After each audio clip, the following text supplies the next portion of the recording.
Silakan duduk Bapak Ibu. Shalom, selamat pagi.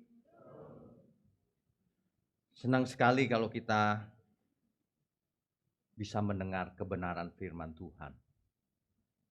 Sebab ada banyak manusia di bumi ini sedang kelaparan.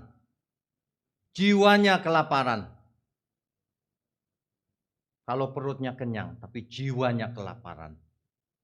Itulah sebabnya banyak sekali orang yang menyimpang, error, tidak normal, abnormal di pemandangan mata Tuhan. Pagi ini kita belajar khusus mengenai puasa. Sebagai orang beragama kita tahu istilah puasa itu artinya apa. Praktek puasa pada umumnya diartikan sebagai tindakan yang tidak makan dan minum selama periode tertentu. Misalnya bulan tertentu, jam tertentu. Dan praktek ini sudah sangat kuno, jauh sebelum agama-agama ada. Di zaman kuno dahulu, di Mesopotamia, puasa itu dilakukan bahkan dipamerkan. Aku sedang puasa. Begitu. Itu di zamannya Mesopotamia. Tujuannya apa? Tujuannya untuk memberitahukan kepada publik bahwa aku sedang meratap, sedang berkabung, sedang sedih, sedang ada permintaan kepada Yang Maha Kuasa. Itu jauh sebelum semua agama ada. Di zaman kuno sekali, di zaman primitif ya. Di zamannya Mesir kuno, kita tahu Mesir punya dewa-dewi zaman dahulu. Dewi Osiris dan Apis itu adalah dewa kesuburan. Makanya mereka menyembah dewa kesuburan. Caranya bagaimana? Mereka puasa, minta berkat kepada Osiris dan Apis supaya panen berhasil. Supaya panennya berhasil. Ini zamannya Mesopotamia kuno, Mesir kuno. Di Alkitab, khususnya di Pentatuk. Pentatuk itu 5 kitab yang pertama. Kejadian, Keluaran, Imamat, Bilangan, Ulangan. Di situ tidak ada cerita puasa kecuali yang berhubungan dengan ritual. Ritual apa? Penebusan dosa. Nah, cerita di 5 kitab itu hanya puasa untuk melakukan perintah Tuhan dalam rangka ritual penebusan dosa. Ini zamannya Taurat, ya. Itu ada di Imamat 16 ayat 29 sampai 31. Ada di Imamat 23 ayat 26 sampai 33, Bilangan 29 ayat 7 sampai 11. Nanti bisa dibaca sendiri itu. Itu bagian dari ritual Taurat, ya. Teks Ibrani yang dipakai dalam hal ini, yaitu puasa dalam hari penebusan itu, sebenarnya tidak dipakai kata puasa. Dipakai kata bahasa Ibrani anah. Anah itu artinya menyangkal diri. Anah itu menyangkal diri. Tapi diterjemahkan dalam bahasa Indonesia berpuasa. Diterjemahkan dalam beberapa bahasa berpuasa. Menyangkal diri. Konteksnya hari itu adalah tidak kontak dengan lawan jenis. Karena mau melakukan ritual, harus hidup kudus. Ingat, hari itu kekudusan diukur secara jasmani. Nggak boleh kumpul dengan istrinya. Mau melakukan ritual kekudusan penebusan dosa. Ini zaman itu. Ya, ini harus dimengerti nih. Supaya kalau kita mengerti latar belakangnya, harus ditarik sampai ujungnya. Jadi bagaimana hari ini? Jangan pernah belajar, oh dulu begitu, ya udah begitu sekarang. Bukan, salah. Ada banyak orang mengajar perjanjian lama sekelumit. Salah itu. Belajar itu harus Alkitab dari awal sampai akhir. Harus ditarik benang merahnya, sehingga kesimpulannya hari ini aku harus bagaimana. Jadi kehendak Tuhan dalam hidupku bagaimana? Soal puasa misalnya. Inilah yang akan kita tuntaskan pagi ini. Ya. Anah juga berarti menderita. Melemahkan diri. Merendahkan diri. Menundukkan diri. Itu maksudnya. Karena ada maksudnya. Minta pengampunan dari Tuhan. Nah itu latar belakang puasa di kitab Ibrani. Alkitab kita Ibrani. Pada waktu itu, dosa-dosa umat ditebus dengan cara ritual penebusan dosa, salah satunya. Ya. Jadi cara menyakiti diri, menyangkal diri itu adalah ekspresi daripada pertobatan karena dosa. Hari itu. Zaman itu adalah begitu, ekspresinya begitu. Nah, selain itu, berpuasa dimaksudkan agar lebih fokus kepada Tuhan. Kan begitu ya? Puasa itu lebih fokus kepada Tuhan. Begitu ceritanya dulu. Selain untuk hari penebusan, puasa secara umum atau individu dilakukan dalam rangka, selain 5 kitab itu di Perjanjian Lama ada puasa memang. Itu dilakukan dalam rangka 1, berkabung. Lagi sedih. Kedua, bertobat. Ketiga, mohon belas kasihan Tuhan. Diekspresikan dengan puasa menyiksa diri dengan tidak makan, tidak minum. Teks Ibrani puasa itu som. Som. Kalau tadi anah. Masih satu rangkaian. Som itu menahan diri dari makan minum. Kalau anah menyangkal diri. Contohnya di 2 Samuel 12 ayat 16 sampai 18. Di situ Daud mohon agar anaknya tidak mati. Kita tahu Daud jatuh ke dalam dosa. Dia selingkuh dengan Batsheba. Lalu suaminya diutus sengaja ke medan perang yang paling bahaya di depan. Sehingga kena panah mati. Akibat dari perselingkuhannya itu, Batsheba hamil. Nabi Nathan menegur Daud, kamu jatuh dalam dosa. Daud takut. Anakmu pasti mati. Lalu Daud berpuasa, meratap. Jangan sampai mati. Itu yang dosa aku. Tapi anak itu mati. Setelah anak itu mati, Daud bangkit. Lalu ditanya orang, kok enggak sedih? Anakku mati, untuk apa aku puasa? Aku puasa supaya dia diampuni. Aku diampuni Tuhan, anakku enggak mati. Kalau sudah mati, aku bangkit. Untuk apa aku puasa? Itu Daud. Ya. Kemudian ada lagi cerita Esther. Esther adalah orang Yahudi, perempuan Yahudi yang hidup di pembuangan di Babel. Ketika Israel atau lebih tepatnya Yehuda dibuang ke Babel, lalu suatu hari 70 tahun kemudian kembali ke Yerusalem, Esther ketinggalan di sana. Ia termasuk orang yang tidak mau pulang. Ia ketinggalan di Babel, di Persia, merasa nyaman. Kenapa? Karena pulang Yerusalem hancur, ngapain pulang? Susah. Jadi tinggal di sana.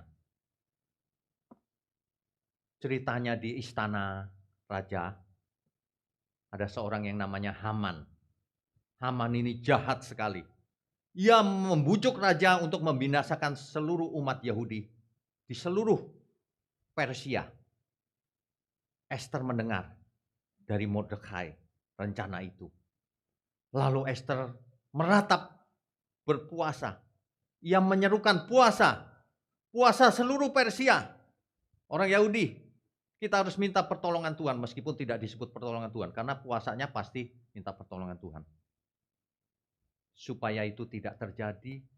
Seluruh orang Yahudi di Persia meratap, menangis, berpuasa, dan berdoa. Supaya cawan itu lewat. Supaya bencana itu lewat. Pembunuhan besar-besaran, genosida itu.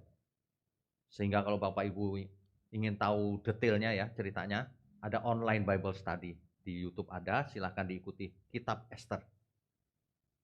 Puasa itu dipakai untuk meratap.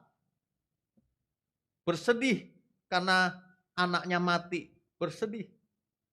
Meratap karena menyesal karena berbuat dosa. Ada lagi yang berpuasa karena ingin sesuatu. Tuhan, tolong, aku mohon. Itu puasa.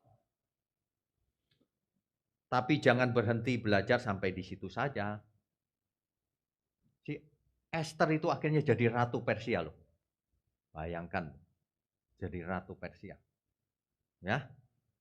Lalu apakah semua puasa pasti berkenan bagi Tuhan? Supaya berkenan aku puasa Apakah begitu? Coba kita baca kitab Yesaya. Yesaya pasal 58. Nanti Bapak Ibu di rumah baca kitab Yesaya pasal 58 secara lengkap. Satu pasal. Ya. Kita baca Yesaya pasal 58. Ya. Dari ayat 3 sampai 9. Mengapa kami berpuasa dan engkau tidak memperhatikannya juga? Artinya ada orang yang berpuasa Tuhan tidak perhatikan. Tidak kabulkan. Ya, tidak semua dikabulkan. Mengapa kami merendahkan diri dan engkau tidak mengindahkannya juga? Sesungguhnya pada hari puasamu engkau masih tetap mengurus urusanmu. Dan kamu mendesak-desak semua buruhmu. Menekan buruhnya. Lalim rupanya. Percuma puasa, tapi lalim hidupnya. Kejam sama sesama. Percuma, gak ada gunanya itu. Memangnya Tuhan bisa disogok dengan puasamu itu. Ayat 4. Sesungguhnya kamu berpuasa sambil berbantah dan berkelahi, serta memukul dengan tinju dengan tidak semena-mena. Dengan caramu berpuasa seperti sekarang ini, suaramu tidak akan didengar di tempat tinggi. Banyak orang salah mengerti. Puasa, kalau aku puasa, langit gonjang-ganjing. Lalu Tuhan merasa ini ada yang puasa nih, jadi gerah nih. Kasih, dia minta apa kasih aja. Begitu pikiran manusia. Manusia itu pikir mempersembahkan sesuatu bisa ditukar sama berkat Tuhan. Gak bisa, Tuhan gak bisa diakali. Ayat 5. Sungguh-sungguh inikah berpuasa yang ku kehendaki, dan mengadakan hari merendahkan diri jika engkau menundukkan kepala seperti gelagah, dan membentangkan kain karung, dan abu sebagai labik tidur. Kalau orang dahulu itu sedang sedih ya, ia mengoyakkan pakaiannya, melumuri kepalanya dengan abu, tanda sedih. Sungguh-sungguh itukah yang kau sebutkan berpuasa, mengadakan hari yang berkenan pada Tuhan? Ayat 6-nya jelas nih. Bukan, berpuasa yang ku kehendaki ialah supaya engkau membuka belenggu-belenggu kelaliman. Berhenti dari kelalimanmu itu, kejahatanmu itu. Itu. Dan melepaskan tali-tali kuk. Jangan kau menekan sesama. Jangan kau jahat sama sesama. Supaya engkau memerdekakan orang yang teraniaya dan mematahkan setiap kuk. Ayat berikutnya. Supaya engkau memecah-mecahkan rotimu bagi orang yang lapar. Supaya kita jadi roti yang terpecah. Menjadi berkat bagi dunia ini. Ya. Dan membawa ke rumahmu orang miskin yang tak punya rumah. Dan apabila engkau melihat orang telanjang, supaya engkau memberi dia pakaian, dan tidak menyembunyikan diri terhadap saudaramu sendiri. Jangan pelit. Ayat 8. Pada waktu itulah terangmu akan merekah seperti fajar, dan lukamu akan pulih dengan segera. Kebenaran menjadi barisan depanmu dan kemuliaan Tuhan barisan belakangmu. Pada waktu itulah engkau akan memanggil dan Tuhan akan menjawab. Engkau akan berteriak minta tolong dan ia akan berkata, ini aku. Apabila engkau tidak lagi mengenakan kuk kepada sesamamu dan tidak lagi menunjuk-nunjuk orang dengan jari dan memfitnah. Percuma sebenarnya orang berpuasa itu. Kalau hidupnya masih menekan sesama, masih memfitnah, kesana sini, masih egois. Nggak ada gunanya semua itu. Ritual agama itu tidak ada gunanya sama sekali jika kita tidak berkenan bagi Tuhan. Jika Tuhan bilang, bukan itu yang gue mau. Puasa macam apa yang Tuhan inginkan? Belajarlah, jangan ngarang-ngarang sendiri. Aku puasa Senin Kamis, Pak. Memangnya Tuhan suka apa? Kalau kau berpuasa seperti itu. Tapi jahat sama sesama. Tapi mulutnya bocor. Di internet suka ngomongin orang. Pelit sama sesama. Kasar bicaranya. Ya, nggak jadi berkat. Tuhan coba dipikir baik-baik. Kalau manusia puasa, memang Tuhan senang gitu? Aku senang dia kelaparan. Gitu emang? Kalau orang menyiksa diri lalu nggak makan, nggak minum, sampai gemeter. Lalu Tuhan di surga senang, bagus. Gitu. Apa gunanya itu? Banyak orang salah mengerti.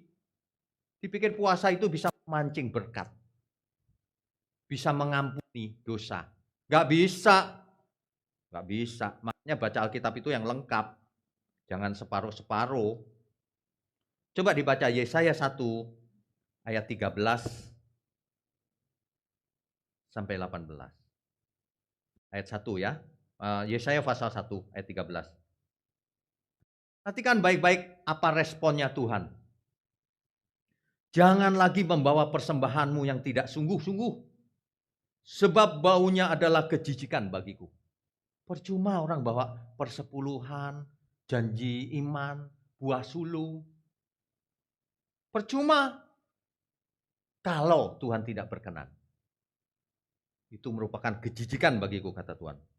Kalau kamu merayakan bulan baru dan sabat atau mengadakan pertemuan-pertemuan, aku tidak tahan melihatnya. Karena perayaanmu itu penuh kejahatan. Ada orang-orang yang melakukan ritual untuk kejahatan. Menyenangkan diri sendiri, benci sama sesama. Orang lain kafir. Yang itu masuk neraka. Itu penjahat orang seperti itu di mata Tuhan. Percuma, mau puasa, mau apa aja, percuma. Surga tidak bisa ditukar dengan puasa. Dengan perbuatan ritualmu itu. Apalagi benci sama sesama. Ayat 14. Perayaan-perayaan bulan barumu dan pertemuan-pertemuanmu yang tetap aku benci melihatnya. Dibaca itu Alkitab. Benci aku lihat kamu itu. Modelnya kayak gitu. Puasa. Berdoa rajin. Tapi jahat sama sesama. Benci aku melihatnya. Tuhan loh yang bicara, bukan saya loh. Jangan marah sama saya ya. Ini kata Tuhan loh. Aduh, saya baca ini ya. Aduh Tuhan. Jangan sampai Tuhan benci gara-gara kita ke gereja pertemuan rajin, tapi tidak berkenan. Ini bahaya loh. Banyak orang itu ke gereja cuma disodorin berkat. Kalau kau bayar persepuluhan diberkati Tuhan katanya. Kok jadi gampang begitu? Itu ngawur itu. Orang ke gereja itu dituntun supaya berkenan bagi Tuhan. Ada amin? Kita beri kemuliaan untuk Tuhan.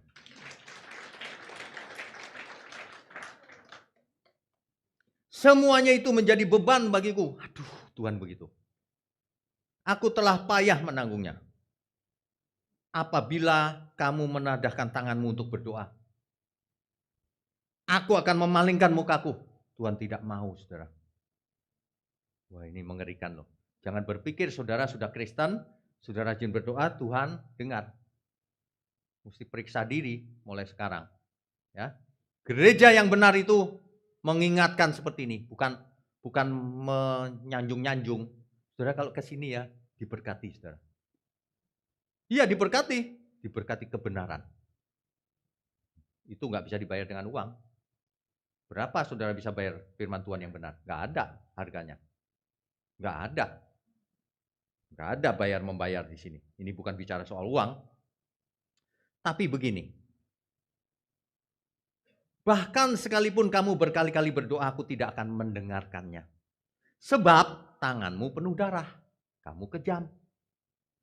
Basuhlah dan bersihkanlah dirimu, jauhkanlah perbuatan-perbuatanmu yang jahat dari depan mataku. berhentilah berbuat jahat. Belajarlah berbuat baik, usahakanlah keadilan, kendalikanlah orang kejam, belalah hak anak-anak yatim, perjuangkanlah perkara janda-janda. Itu maksudnya yang dikehendaki Tuhan. Lah kok ada yang ngajarin keselamatan bukan karena perbuatan baik.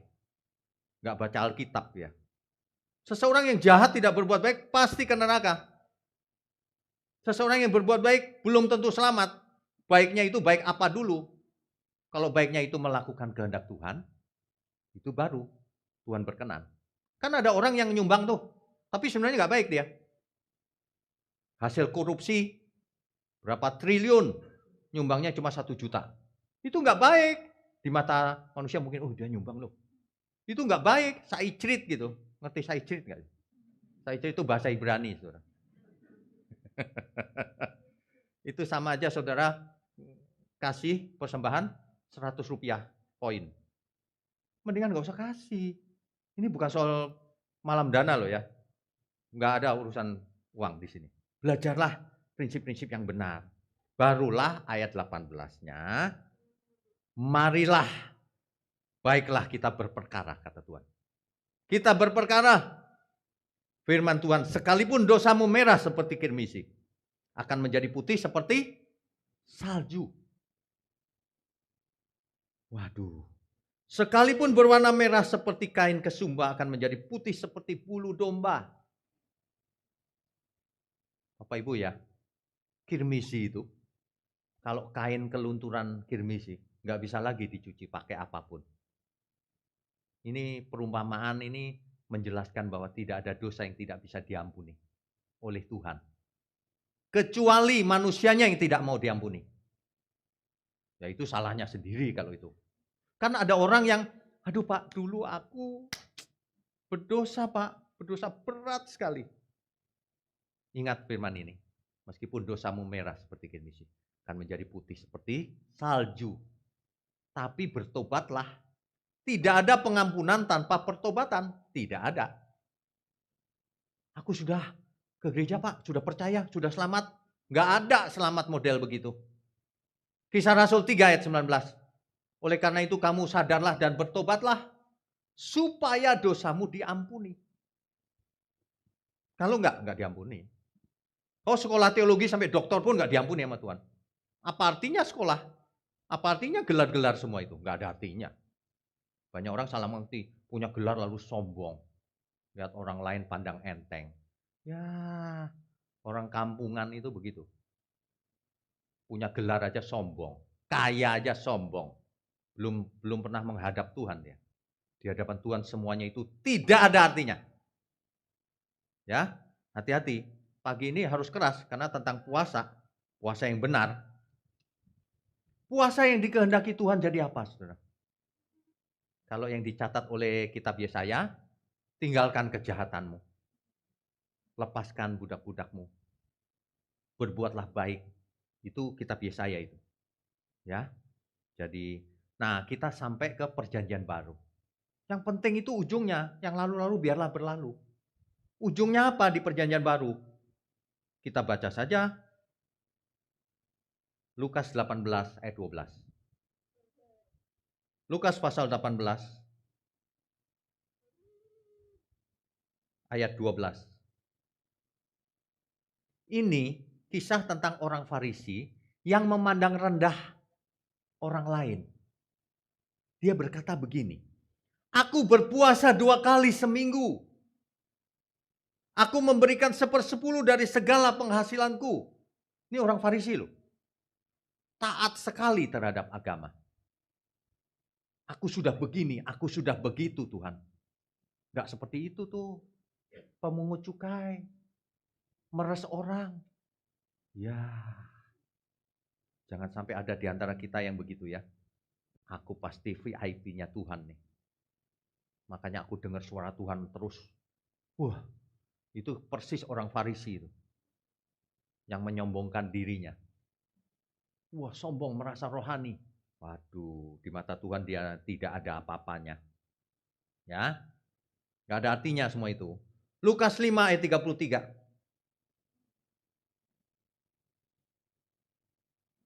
Orang-orang Farisi itu berkata pula kepada Yesus, murid-murid Yohanes sering berpuasa dan sembahyang berdoa. Demikian juga murid-murid orang Farisi. Tetapi murid-muridmu, murid-murid Tuhan Yesus malah makan dan minum. Malah kuliner. Ini gimana ini? Gitu. Orang Farisi komplainnya begitu. Yang lain berpuasa kok makan minum. Ini gimana sih, gak rohani banget nih. Tapi Tuhan berkata apa?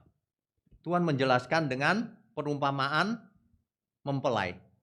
Kalau mempelai ada di sini untuk apa puasa? Ingat ya, fungsi puasa itu meratap, menyesali, sedih, sedang minta sesuatu. Jadi wajar kalau sang mempelai ada di sampingnya, nggak meratap dong, gembira malahan. Mengerti ya konteksnya ya?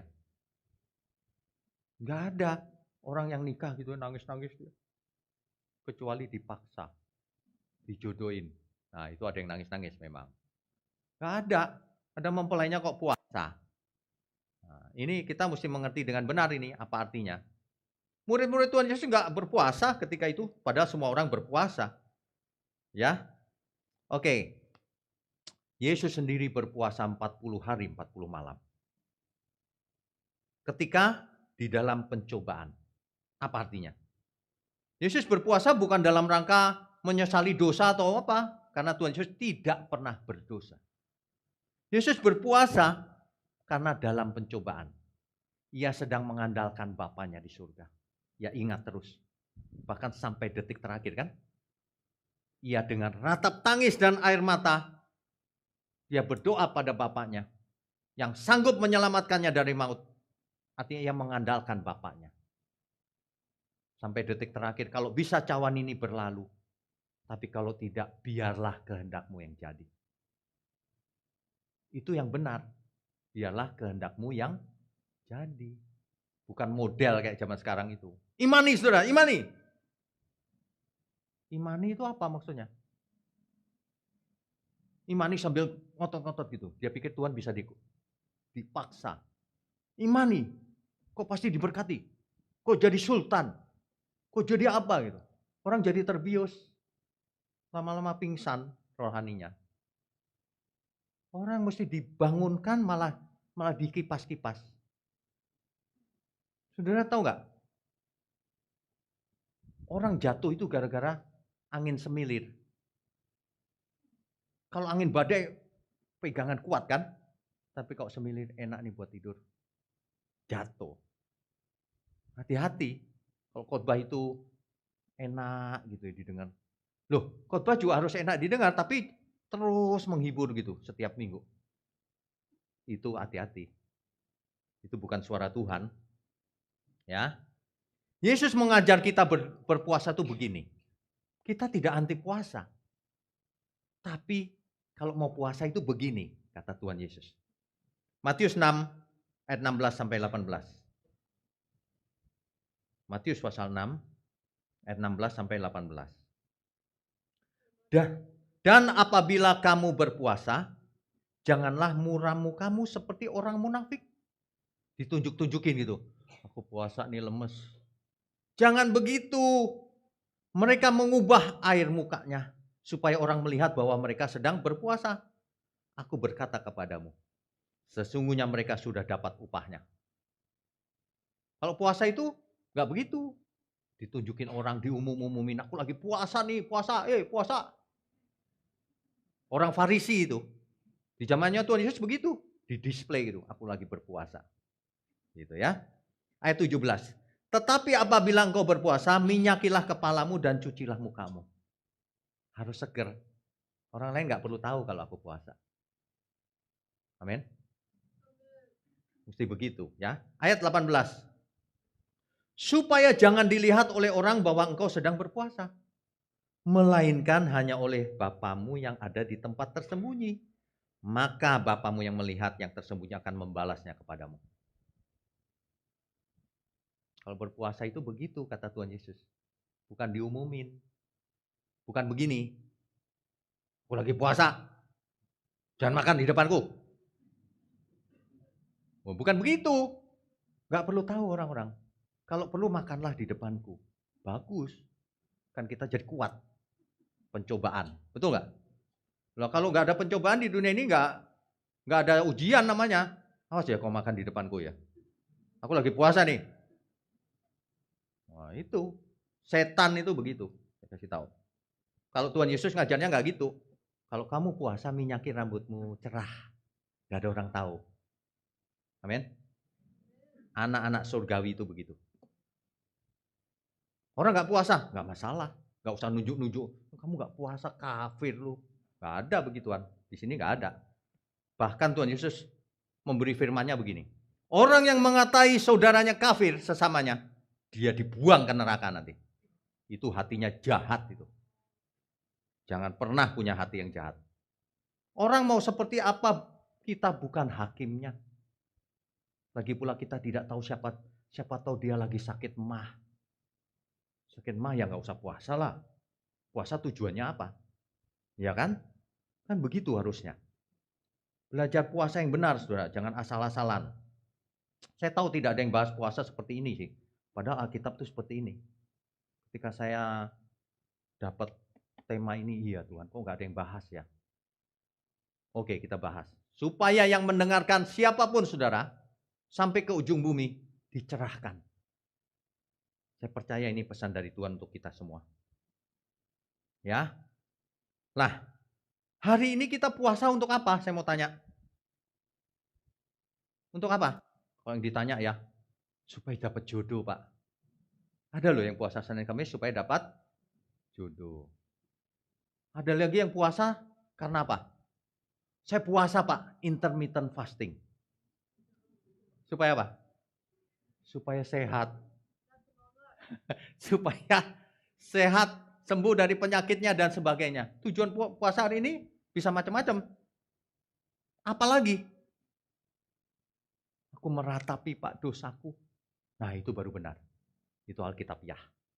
Aku puasa meratapi dosaku. Orang lain nggak perlu tahu lah. Tapi Tuhan, aku benar-benar sedih, menyesal dengan masa laluku. Aku mau putus dengan masa laluku. Aku mau ke depan saja di hadapan Tuhan.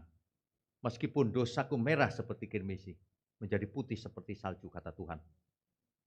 Ke depan jangan trauma masa lalu, nggak ada gunanya trauma masa lalu. Ke depan saja kita. Masa depan yang penuh dengan harapan bersama Tuhan. Amin ya. Supaya apa? Ada yang puasa supaya kaya. Supaya tokonya laris. Kok jadi kayak dukun persis. Supaya tokonya laris. Puasa macam-macam, ya. Tapi gini loh, ada orang yang puasa itu, aduh, ini nggak ngomongin siapa-siapa ya, ini prinsip Alkitab ya. Aku lagi puasa Pak. Ya oke, bagus. Nanti bukanya apa? Aku sudah siapin Pak, sate kambing. Apalagi? B1, B2, B3. Lengkap Pak. Lu mau puasa apa mau pesta nih? Gak cocok tau gak? Banyak orang begitu puasa nih. Tapi sudah merencanakan. Nanti sore aku mau makan itu tuh. Itu bukan puasa. Itu puasa ala apa gak tahu tuh. Kalau Alkitabiah gak gitu. Puasa ya puasa. Lagi pula nih. Ada orang yang bilang begini ya Mas ya. Aku gak berani ngomong sembarangan hari ini. Loh kenapa? Lagi puasa. Pinter kau ya. Lagi puasa gak boleh ngomong sembarangan. Kalau lagi gak puasa, yes. Memang begitu. Makanya puasamu itu gak bakalan didengerin sama Tuhan. Puasa ada maunya. Setelah selesai puasa, yes, apa aja boleh gitu. Alasan itu benar-benar gak masuk akal. Gak boleh Pak, gak boleh ke sana. Kenapa? Lagi puasa. Emang kalau gak puasa boleh? Waduh, ini banyak salah kaprah nih. Di kalangan Kristen saya bicara, banyak salah kaprah. Puasa dalam rangka tuker sama Tuhan, barter. Kalau puasa diberkati katanya. Aduh, ya. Tapi banyak orang memang begitu sih kalau soal makanan. Lagi puasa, tapi bukanya nggak karu-karuan. Malah tidak sehat. Lagi kosong, hantam nasi segini semuanya, habis itu keringetan. Cuma di Indonesia loh, kalau makan tuh keringetan. Kayak kerja keras. Habis itu ngantuk. Itu kebanyakan karbohidrat. Ya, jangan nanti diabetes. Kalau diabetes ke gereja nanti dengar firman gini, meskipun udah kenceng gini, ngantuk tetap. Itu bukan duduk di hadirat Tuhan namanya. Itu sakit, ya sakit diabetes. Jangan, Lukas 9 ayat 23, ini paling penting. Lukas 9 ayat 23. Ini kata Tuhan Yesus ini. Katanya kepada mereka semua, setiap orang yang mau mengikut aku, setiap orang yang ingin ikut Tuhan Yesus, ia harus menyangkal dirinya. Memikul salibnya setiap hari dan mengikut aku. Menyangkal diri, apa itu menyangkal diri? Kalau dulunya sukanya sesuatu yang tidak berkenan bagi Tuhan, meskipun itu hobi kesukaan, sangkali itu aku bukan seperti itu. Itu menyangkal diri namanya. Kalau mau ikut Tuhan Yesus, sangkal dirimu, manusia lamamu itu harus disangkali. Lalu pikul salib setiap hari, setiap saat. Dan ikut Tuhan Yesus, belajarlah kepada Tuhan. Itu kalau mau ikut Tuhan Yesus. Banyak orang enggak ikut Tuhan Yesus, maunya gampang-gampangan. Maunya enak. Maunya diberkati saja, disuruh menderita tidak mau. Disuruh menjadi roti yang terpecah, anggur yang tercurah tidak mau. Itu namanya bukan ikut Tuhan Yesus. Ya. Langkah pertama itu Tuhan berkata begini, lepaskan segala milikmu kalau mau ikut aku. Kalau enggak bisa jadi muridku. Ya. Jadi kalau mau ikut Tuhan Yesus, lepaskan segala ambisi kita. Keinginan kita. Kita harus rela melepaskan diri dari segala hal yang menjadi milik kita. Itu bukan rumah dijual terus kasih gereja, bukan loh ya. Semuanya tetap ada di tangan kita, tetapi dipakai untuk kemuliaan Tuhan. Karena bukan milikku, milik Tuhan. Apa itu kemuliaan Tuhan? Untuk menolong sesama. Untuk memberi orang tua, pasangan hidup, anak-anak dididik yang benar.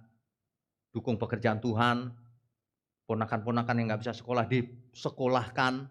Bahkan teman kita yang anaknya gak bisa sekolah, sekolahkan juga, jangan hanya saudara. Gunakan semuanya untuk Tuhan. Pasti Tuhan berkenan. Itu adalah kehendak Tuhan itu seperti itu. Mau ikut aku, lepaskan diri dari segala milikmu. Kan begitu harusnya. Ya. Saudara, itu banyak orang gak rela melepaskan diri. Kita itu harus rela, Tuhan. Itu langkah pertama. Orang gak rela udah gak bisa jadi murid Tuhan. Katakan begini, saudara. Tuhan, aku rela mengosongkan bejana jiwaku ini dari segala keinginanku dan semua hasrat pribadiku. Tuhan, penuhi aku dengan gairah surgawi nan suci, agar apapun tak ku ingini lagi, hanya Engkau hartaku abadi. Saat ku pulang menghadap Bapa. Hanya Engkau yang kumiliki. Kerinduan hatiku, kehausan jiwaku, dapat ku memandang wajah-Mu. Kosongkan diri dulu, saudara. Mau ikut Tuhan Yesus, kosongkan bejana jiwa kita. Jangan punya keinginan apapun, hasrat, ambisi, yang pribadi sifatnya. Buang semuanya, kosongkan. Sebab seseorang yang jiwanya penuh dengan itu tidak bisa masuk kebenaran. Itu penjelasannya mengapa banyak orang tidak mengerti kebenaran. Sebab jiwanya tidak bisa diisi dengan kebenaran. Tidak dikosongkan lebih dahulu. Ketika sudah kosong, Tuhan penuhi aku dengan gairah surgawi. Dengan cara berpikirnya Tuhan Yesus. Dengan roh kebenaran. Sehingga aku hidup baru. Bisnis kenceng. Belajar keras. Luar biasa prestasinya. Tanggung jawab untuk kemuliaan Tuhan. Kita beri kemuliaan untuk Tuhan. Sehingga suatu hari kalau kita pulang. Setiap kita pasti mati, bukan? Amin. Pulang. Bukan mati tinggal di Hades, tapi pulang ke Firdaus. Kan begitu ya? Iya. Makanya refnya tadi itu, saat ku pulang menghadap Bapa, hanya Engkau yang ku miliki. Kerinduan hatiku, kehausan jiwaku, dapat ku memandang wajah-Mu. Kalau seseorang di dunia ini tidak rindu Tuhan, tidak mungkin ia sampai ke sana. Karena tidak rindu. Orang yang tidak rindu Tuhan itu jiwanya dipenuhi dengan keinginannya tadi itu. Gak bisa jadi murid Tuhan, percuma jadi Kristen, percuma. Dengan mulut mengaku Yesus Tuhan pun percuma. Itu cuma mulut, lidah tak bertulang. Jangan menipu Tuhan. Diri sendiri aja ditipu sama manusianya. Aku merasa percaya. Padahal enggak. Kalau percaya itu melakukan kehendak Tuhan. Kan begitu. Sebenarnya semua ritual agama itu enggak ada gunanya. Jika seseorang tidak memiliki kasih. Percuma. Ya. 1 Korintus 13 ayat 3. 1 Korintus 13 ayat 3. Dan sekalipun aku membagi-bagikan segala sesuatu yang ada padaku, semua dikasih.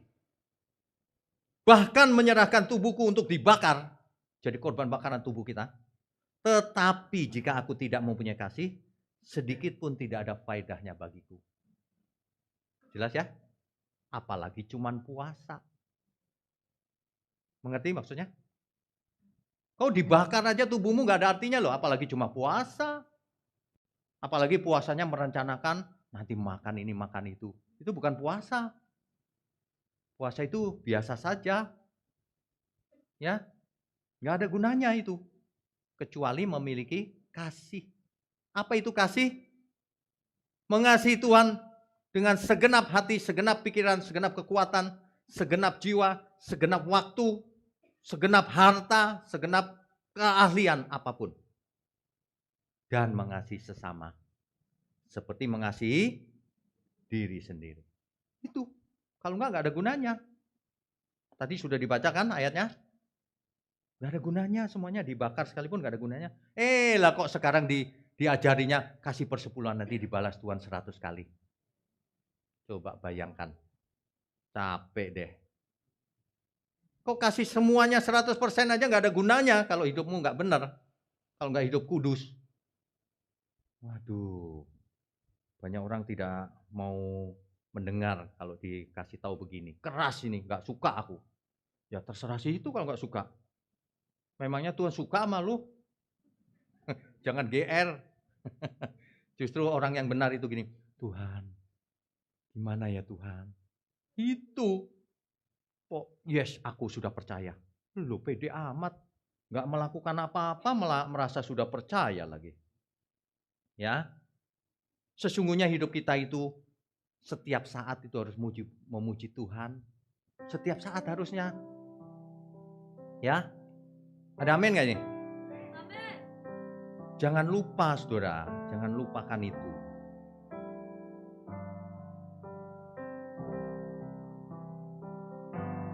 Hidup ini puji-puji Dia.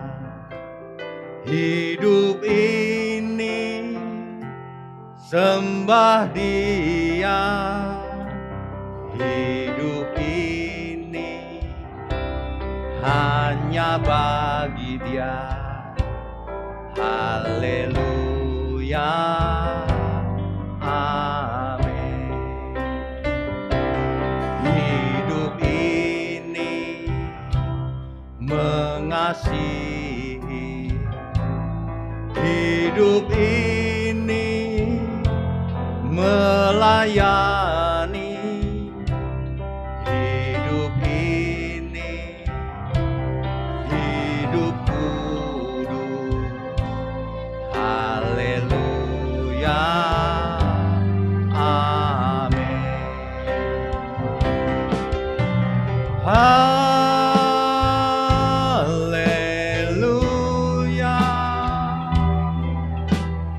Haleluya.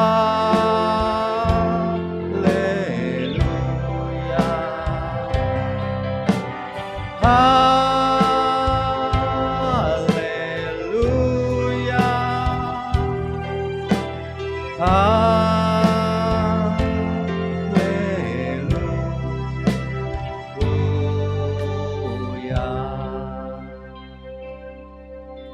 Kalau seseorang mengerti kebenaran ya, itu dalam hal apapun mantap. Kita bahagia ada Roh Kudus dalam diri kita. Puasa pun wajahnya cerah. Semua orang gak perlu tahu. Biarlah Bapakku yang di surga yang tahu. Amin ya. Amin.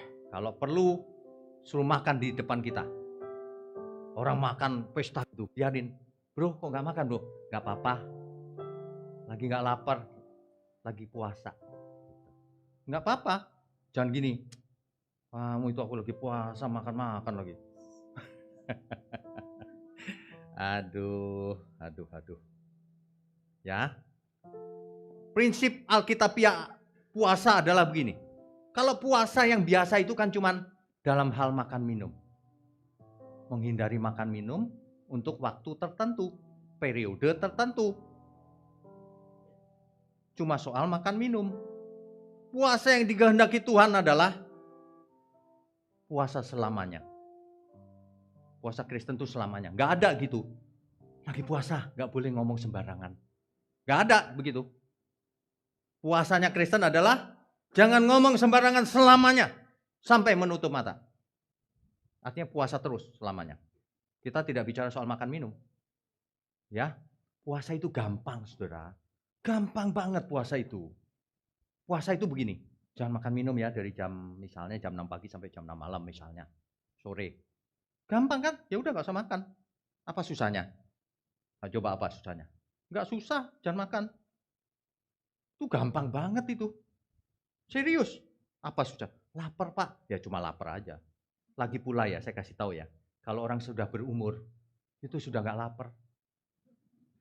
Apalagi yang banyak penyakit. Makan gak lapar dia. Kembung terus soalnya. Jadi kalau dia puasa. Bukan berarti menahan lapar. Memang gak lapar. Enteng lah puasa itu. Coba saya suruh puasa gak masalah. Yang sulit itu bukan puasa, saudara. Kita soal makan minum dulu ya. Karena Alkitab berkata begini, baik engkau makan minum apapun lakukan untuk Tuhan. Begitu kan? 1 Korintus 10 ayat 31. Kita bicara soal makan minum dulu. Kalau puasa itu gampang. Yang sulit itu makan minumlah untuk kemuliaan Tuhan. Ayo. Harus makan, gak boleh gak makan. Tapi untuk kemuliaan Tuhan. Biasanya yang suka makan lemak daging. Ayo. Gak boleh. Itu bukan untuk kemuliaan Tuhan. Kenapa? Jantungmu nanti mampet. Hidup kita untuk siapa? Untuk Tuhan, bukan untuk memuaskan mulut kita. Hati-hati. Tubuhmu bait Allah, milik Tuhan. Jangan dipakai untuk perselingkuhan, makan, minum sembarangan. Enggak karu-karuan gitu. Jangan. Kita tidak berhak apapun. Makanya soal makan minum, itu pun kalau puasa gampang. Makanlah untuk Tuhan. Makan minumlah untuk kemuliaan Tuhan. Waduh, berarti aku harus makan yang benar nih. Saudara tahu nggak? Banyak orang kalau dekat saya ya, nggak berani makan sembarangan. Tapi kalau jauh, yes katanya. Kalau pesta-pesta nggak ngundang saya soalnya. Kenapa? Nanti kita nggak bisa makan katanya. Aduh. Saya pernah ya diundang khotbah.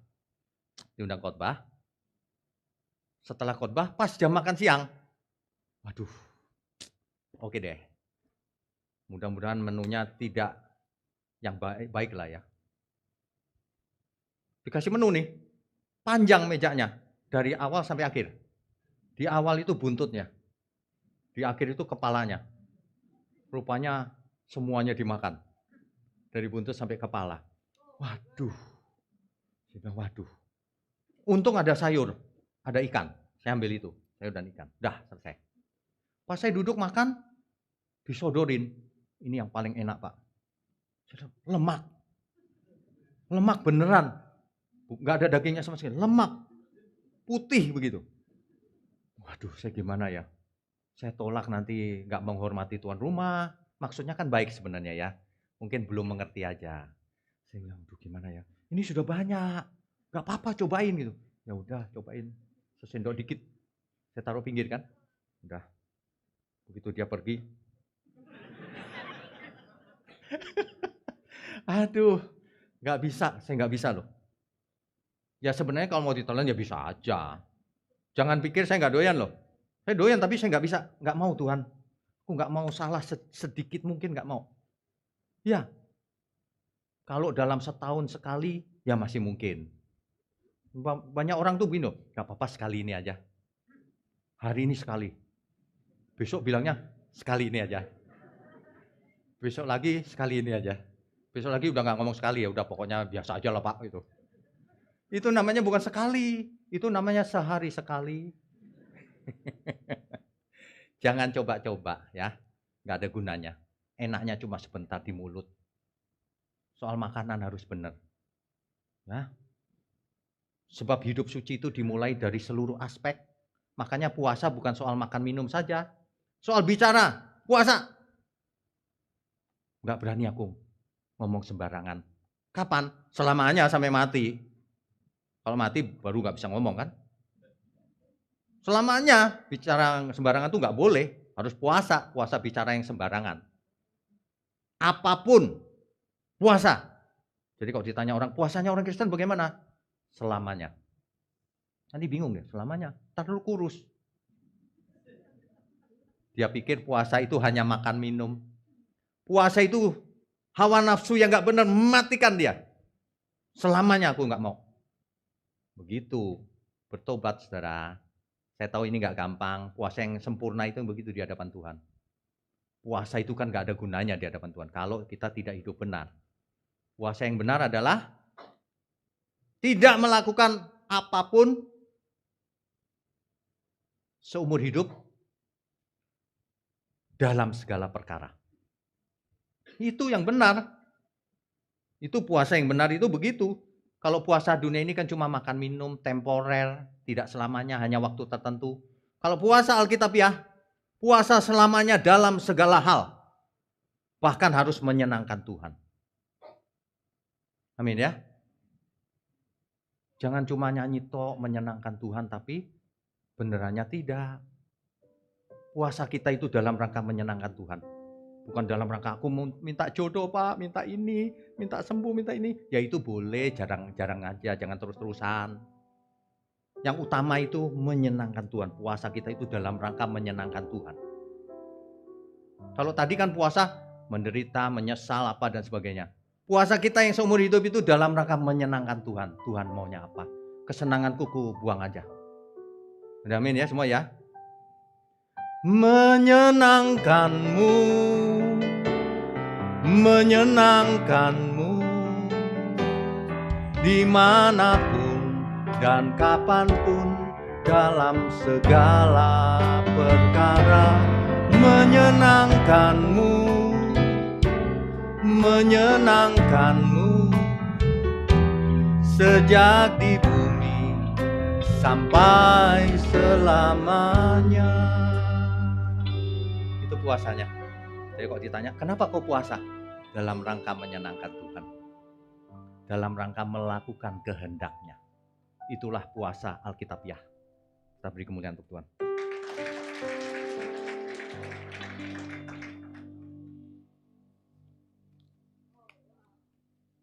Jadi puasa yang Alkitabiah itu tidak temporer, tidak ada periodenya, tidak ada jamnya, tidak ada harinya. Sepanjang waktu selama hidupku masih hidup, selama detak jantungku masih berdetak, kita puasa untuk Tuhan. Aku sedang puasa untuk Tuhan. Biasanya yang suka makan lemak gede, banyak gitu, aku puasa. Biasanya yang suka makan durian segerobak, jangan segerobak lah, berapa potong aja cukup, ya. Jangan merusak tubuh kita. Tubuh kita ini bukan milik kita, tapi milik Tuhan. Jadi apa saja ya, puasa itu di mana saja, apa saja, kapan saja. Motifnya menyenangkan Tuhan.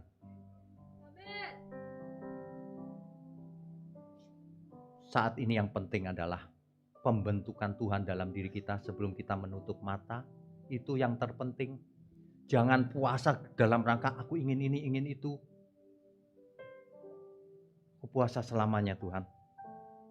Makan minum yang benar, bicara yang benar. Di gereja, di kantor, di rumah. Menikah yang benar. Mendidik anak yang benar. Menghormati orang tua yang benar. Semuanya. Dunia ini, kalau banyak orang seperti itu, dunia ini akan melihat terang dalam diri kita. Ya? Ada amin ya? Amin. Kerinduan kita yang sebenarnya apa? Makanya orang puasa pun punya keinginan, punya kerinduan. Aku mau punya ini, punya itu. Bukan menyenangkan Tuhan. Supaya bisnisku sukses nih Pak, aku puasa nih. Diganti mulai sekarang. Puasaku seumur hidup untuk menyenangkan Tuhan. Kita itu sebagai tanah liat di tangan Tuhan. Jangan fokus ke yang lain. Fokuslah pada pembentukan Tuhan. Ya. Aku sebagai tanah liat, Engkau penjunanku, ya Tuhan, ku rela Kau bentuk. Lembutkan hatiku, selembut kasih-Mu Yesus, ku berjalan di jalan. Bapak Ibu Saudara sekalian, sebentar lagi kita akan adakan baptisan air. Yang duduk di depan ini ya, baptisan ya. Baptisan ini artinya komitmen untuk masuk dalam pembentukan Tuhan, menjadi anak-anak Allah. Jangan pernah sudah dibaptis lalu tidak masuk ke gereja lagi. Sudah dibaptis merasa sudah ke surga. Belum, ini baru awal. Ini baru awal. It's just the beginning. Just the beginning. Ya. Belajar berpuasa yang benar. Lakukan semuanya untuk Tuhan. Mulai sekarang jangan hidup keinginanmu sendiri. Cari keinginan Tuhan. Kamu seperti bejana dalam tangan Tuhan. Kita semua, saudara. Amin ya. Saya undang semua untuk bangkit berdiri. Aku sebagai tanah liat. Aku sebagai tanah liat, Engkau penjunanku, ya Tuhan, ku rela Kau bentuk. Lembutkan hatiku, selembut kasih-Mu Yesus, ku berjalan di jalan. Saudara nyanyikan dengan tulus, ku rindu selalu mendengar. Ku rindu selalu mendengar suaramu Tuhan. Roh Kudus berikan hati pekan, agar ku pahami kehendakmu dan turuti rencanamu. Aku sebagai tanah liat, Engkau penjunanku, ya Tuhan, ku rela Kau bentuk. Lembutkan hatiku selembut kasih-Mu Yesus, ku berjalan di jalan-Mu. Saudara, Bapak Ibu sekalian, arahkan tanganmu ke depan. Kita doakan saudara-saudara kita ini untuk menerima baptisan air di siang ini, agar mereka mempersiapkan diri dengan baik seluruh hidupnya, agar mereka mengerti kebenaran dan menjadi anak-anak Allah yang maha tinggi. Mari kita berdoa untuk mereka. Bapa di surga, siang ini anak-anak-Mu menyerahkan diri untuk mengambil komitmen menjadi anak-anak Allah, menerima Tuhan Yesus sebagai Tuhan dan Juru Selamat pribadi. Mulai hari ini, Engkau adalah milik Tuhan. Matikan manusia lamamu, hidup dengan cara yang baru, manusia baru, seperti yang Tuhan inginkan. Mulai hari ini Engkau masuk masa puasa seumur hidupmu untuk tidak melakukan apapun yang Tuhan tidak berkenan. Bapa di surga, hamba serahkan anak-anak-Mu ini ke dalam pemeliharaan Tuhan, perlindungan Tuhan, memasuki baptisan air. Terima kasih Bapa, terima kasih. Terima kasih Bapa. Saudara, kita semua itu bejana di tangan Tuhan. Katakan sekali lagi saudara. Aku sebagai tanah liat, Engkau penjunanku, ya Tuhan, ku rela Kau bentuk. Lembutkan hatiku selembut kasih-Mu Yesus, ku berjalan di jalan-Mu, ku berjalan. Ku berjalan di jalan, ku berjalan Tuhan, ku berjalan di jalan-Mu.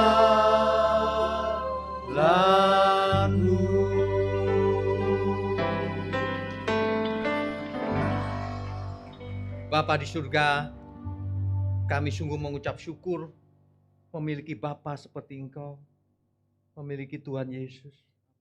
Dan Roh Kudus menyertai kami sampai selama-lamanya. Kami mau belajar berpuasa yang benar, hidup benar, mulai sekarang sampai kami menutup mata, bahkan sampai selama-lamanya Tuhan. Bapa di surga, mohon berkati tangan-tangan yang mendukung pekerjaan-Mu ini, berkati hidupnya, keluarganya semua, sehingga mereka pun bisa menjadi berkat kemanapun mereka pergi. Juga kami semua Tuhan, kami mau angkat tangan kami tinggi-tinggi. Mari saudara, angkat tanganmu tinggi-tinggi. Curahkan berkat-Mu atas kami. Kami sambut segala berkat, berkat jasmani maupun berkat rohani. Sehat, umur panjang, hikmat, marifat, turun atas kita semua. Mulai hari ini sampai selama-lamanya. Di dalam nama Bapa, Putra, dan Roh Kudus. Di dalam nama Tuhan Yesus Kristus. Haleluya, semua yang percaya katakan amin. Saudara sekalian, bicara soal kebenaran, setiap orang merasa benar. Makanya semua kecap dinomor satukan. Ada orang yang mengatakan saya paling benar, ini paling benar, itu paling benar. Mana sebenarnya yang paling benar? Oleh sebab itu, hadiri seminar 7 natur kebenaran dan aplikasinya.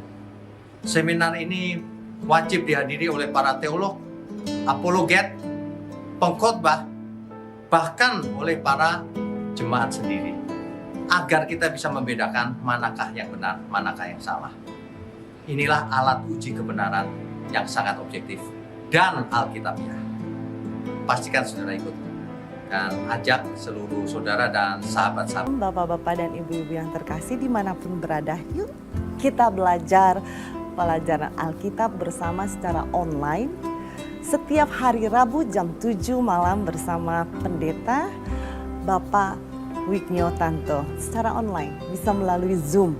Tetapi kita harus mendaftarkan dulu ke nomor berikut ini. Selamat bergabung dan Tuhan Yesus memberkati.